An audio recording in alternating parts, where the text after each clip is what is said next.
Hi friends, ഇഫ chicken കഴിച്ചിട്ടുണ്ടോ? തീർച്ചയായും try ചെയ്ത് നോക്കേണ്ട ഒരു അടിപൊളി മുതലാട്ടോ ഇത്. വെറുതെ പറയല, അടിപൊളി ടേസ്റ്റാണ്. വളരെ സിമ്പിളാണ് ഇത് ഉണ്ടാക്കിയെടുക്കാൻ. എന്നാൽ നമുക്കൊന്ന് ട്രൈ ചെയ്താലോ?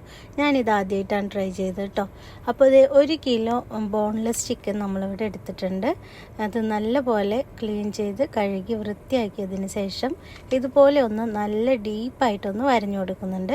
2 സൈഡും നമ്മൾ നല്ല ഡീപ്പായിട്ട് തന്നെ ഒന്ന് വരഞ്ഞു കൊടുക്കുന്നുണ്ട്. ഇതുപോലെ വരയുമ്പോൾ മസാലയൊക്കെ നന്നായിട്ട് പിടിക്കുകയും ചെയ്യും, അതുപോലെ തന്നെ പെട്ടെന്ന് നന്നായിട്ട് കുക്കായി കിട്ടുകയും ചെയ്യും കേട്ടോ. അപ്പോൾ അതിന് ശേഷം നമ്മൾ അതിലേക്ക് ആവശ്യത്തിന് ഉപ്പ് ചേർത്ത് കൊടുത്തിട്ടുണ്ട്. 1 ടേബിൾ സ്പൂൺ ജിഞ്ചർ ഗാർലിക് ചേർത്ത് കൊടുക്കുന്നുണ്ട്. അപ്പോൾ 1.5 table spoon Kashmiri red chilli പൗഡറും 2 ടീസ്പൂൺ കുരുമുളക് പൊടി, 1 ടീസ്പൂൺ മഞ്ഞൾപ്പൊടി, പിന്നെ 2 ടേബിൾ സ്പൂൺ തൈര്, പിന്നെ ഇതിലേക്ക് നമ്മൾ 1 ടീസ്പൂണോളം ഗരം മസാല ചേർത്ത് കൊടുത്തിട്ടുണ്ട്. കൂടെ തന്നെ 1 ചെറുനാരങ്ങയുടെ നീര് മുഴുവനായിട്ട് നമ്മളിതിലേക്ക് ചേർത്ത് കൊടുക്കുന്നുണ്ട് കേട്ടോ. ഇനി ഇതെല്ലാം കൂടെ നന്നായിട്ടൊന്ന് മിക്സ് ചെയ്തെടുക്കുക. അതിനുശേഷം ഈ ഒരു ചിക്കനിലേക്ക് ചിക്കൻ്റെ എല്ലാ ഭാഗത്തും എത്തുന്ന രീതിക്ക് നല്ലപോലെ ഇതൊന്ന് മാരിനേറ്റ് ചെയ്തെടുക്കുക. കണ്ടില്ലേ ഇതുപോലെ. ഇനി നമുക്കിത് റെസ്റ്റ് ചെയ്യാൻ വെക്കേണ്ട ആവശ്യമൊന്നുമില്ല കേട്ടോ. ഞാനിത് റെസ്റ്റ് ഒന്നും ചെയ്തില്ല, അപ്പം തന്നെ നമ്മളിത് റെഡിയാക്കി എടുത്തു. അപ്പോൾ അതേ ഒരു പാൻ ചൂടാക്കിയെടുത്ത് അതിലേക്ക് കുറച്ച് സൺഫ്ലവർ ഓയിലാണ് നമ്മൾ എടുത്തിട്ടുള്ളത്. അത് ചേർത്തതിന് ശേഷം നമ്മളിതാ ചിക്കൻ പീസസ് അങ്ങനെ തന്നെ നിരത്തി വെച്ച് കൊടുക്കുകയാണ്. അപ്പോൾ ഇത് അത്യാവശ്യം വലിപ്പമുള്ള ചിക്കൻ പീസസ്സാണ്. 4 പീസാണ് 1 കിലോ ചിക്കനിൽ വന്നിട്ടുള്ളത്. അപ്പോൾ ഞാനിത് 2 പാത്രത്തിലായിട്ടാണ് ഇത് ഫ്രൈ ചെയ്തെടുക്കുന്നത് കേട്ടോ. അപ്പോൾ 1 മിനിറ്റ് നല്ലപോലെ ഹൈ ഫ്ലെയിമിലൊന്ന് ചൂടാക്കിയതിന് ശേഷം ഒന്ന് തിരിച്ചിട്ട് കൊടുത്തിട്ടുണ്ട്. പിന്നെ ചിക്കൻ ഇതൊന്ന് കുക്കായി വരുമ്പോൾ ചിക്കൻ്റെ സൈസ് ഒന്ന് കുറഞ്ഞു വരും.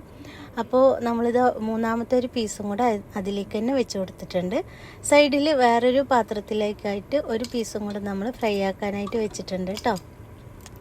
ഇനി നമ്മൾക്ക് ഇതിലേക്കൊരു സോസ് വേണം. ഇതാണ് ഇതിൻ്റെ പ്രധാനമായിട്ടുള്ള ഒരു ഇൻഗ്രീഡിയൻറ്റ്. അപ്പോൾ അതിനുവേണ്ടി 3 മുട്ട പുഴുങ്ങി അതിൻ്റെ എഗ് വൈറ്റ് മാത്രം നമ്മൾ എടുത്തിട്ടുണ്ട്. ഇതൊരു മിക്സിയുടെ ജാറിലേക്ക് ഇട്ട് കൊടുത്ത് ഒരു 1/2 ടീസ്പൂൺ ഉപ്പും 1/2 ടീസ്പൂൺ പഞ്ചസാരയും ഒരു 5 അല്ലി ഗാർലിക്കും ചേർത്ത് കൊടുത്തിട്ടുണ്ട്. ഇനി ഇതിലേക്ക് കുറച്ച് ഫ്രഷ് ക്രീം ആവശ്യമുണ്ട്. നമ്മളിതാ കുറച്ചധികം തന്നെ ഫ്രഷ് ക്രീം ചേർത്ത് കൊടുത്തിട്ടുണ്ട്. 1 കിലോ ചിക്കൻ ഉണ്ട്, അതുകൊണ്ട് തന്നെ നമ്മൾ ഇത്തിരി കൂടുതലാണ് ഈ സോസ് ഉണ്ടാക്കിയെടുക്കുന്നത്. ഇതിലേക്ക് ഒരല്പം പാലും 3 സ്ലൈസ് ചീസും കൂടെ ചേർത്ത് കൊടുക്കുന്നുണ്ട് കേട്ടോ. ഇനി ഇതിലേക്ക് കുറച്ച് ഓയിലും കൂടെ നമ്മൾ ചേർത്ത് കൊടുക്കുന്നുണ്ട്. സൺഫ്ലവർ ഓയിലാണ്. ഇനി ഇത് നന്നായിട്ടൊന്ന് ഫൈനായിട്ടൊന്ന് അടിച്ചെടുത്തിട്ട് വരാം.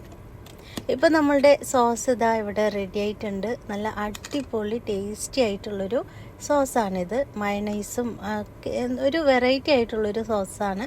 അപ്പോൾ ഈ ഒരു ചിക്കൻ്റെ ഏറ്റവും ഹൈലൈറ്റ് ആയിട്ടുള്ളൊരു പാർട്ടാണ് ഈ ഒരു സോസ് കേട്ടോ. ഈ ഒരു സോസിൻ്റെ ഒരു എന്താ പറയുക, ഈ സോസും കൂടെ ചേർന്ന് വരുമ്പോഴാണ് ഈ ഒരു ചിക്കന് നല്ല അടിപൊളി ടേസ്റ്റ്. നമ്മൾ മാരിനേറ്റ് ചെയ്തത് വളരെ സിമ്പിളായിട്ടുള്ള മസാലക്കൂട്ടാണ്.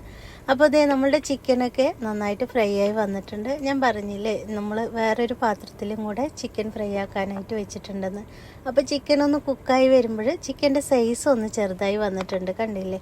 അപ്പോൾ ഇതെല്ലാം ഒതുക്കി വെച്ചിട്ട് നമ്മൾ ഒറ്റ പാനിലേക്കായിട്ടാണ് ഈ ഒരു 4 പീസും കൂടെ വെച്ച് കൊടുക്കുന്നത്. ഇപ്പം നമ്മുടെ ചിക്കനൊക്കെ നന്നായിട്ട് തന്നെ ഫ്രൈ ആയി വന്നിട്ടുണ്ട് കേട്ടോ. അപ്പോൾ ഒരു 15 മിനിറ്റ് വീതം 2 സൈഡും നമ്മൾ ലോ ഫ്ലെയിമിൽ വേണം ഇത് കുക്ക് ചെയ്തെടുക്കാനായിട്ട്. അപ്പോഴാണിത് വെന്ത് കിട്ടുള്ളൂ. പിന്നെ ഇതിലേക്ക് നല്ല പോലെ മസാലയൊക്കെ പിടിച്ചിട്ടുണ്ട് കേട്ടോ. കാരണം നമ്മൾ നല്ല ഡീപ്പായിട്ട് വരഞ്ഞു കൊടുത്തിട്ടുണ്ടായിരുന്നു. അപ്പോൾ അതുകൊണ്ട് തന്നെ നല്ല പോലെ മസാലയൊക്കെ പിടിച്ചിട്ടുണ്ട്. ഇപ്പോൾ ഇത് നമ്മുടെ ചിക്കൻ ഇവിടെ റെഡി ആയിട്ടുണ്ട്. ഇനി നമ്മൾ അടിച്ചു വെച്ചിട്ടുള്ള നമ്മുടെ ആ ഒരു സ്പെഷ്യൽ സോസ് ഇതിൻ്റെ മുകളിലേക്കായിട്ട് ഇതുപോലെ അങ്ങോട്ട് നിറച്ച് അങ്ങോട്ട് ഒഴിച്ചു കൊടുക്കണം കേട്ടോ. ഇങ്ങനെ തന്നെ കൊടുക്കണം, അപ്പോഴാണ് ഇതിൻ്റെ ടേസ്റ്റ്. ഒരു 5 മിനിറ്റ് ലോ ഫ്ലെയിമിൽ വീണ്ടും നമ്മളിത് കുക്ക് ചെയ്തെടുക്കണം. അതിന് ശേഷം കണ്ടില്ലേ ഇതുപോലെ ഇരിക്കും നമ്മുടെ ചിക്കൻ. ഖത്തറിലും UAE-യിലൊക്കെ ട്രെൻഡിങ് ആയിട്ട് ഓടിക്കൊണ്ടിരിക്കുന്നൊരു ഐറ്റമാണ് കേട്ടോ ഈ ഒരു ഇഫ ചിക്കൻ. ഞാനിതാ ചെയ്ത് കഴിഞ്ഞതിന് ശേഷം നമ്മളൊന്ന് ടേസ്റ്റ് ചെയ്യാനായിട്ട് ഒരല്പം ഒന്ന് പിച്ചെടുത്ത് കഴിച്ചു നോക്കിയതാണ് കേട്ടോ. ഒരു രക്ഷയില്ല, അടിപൊളി ടേസ്റ്റാണ്.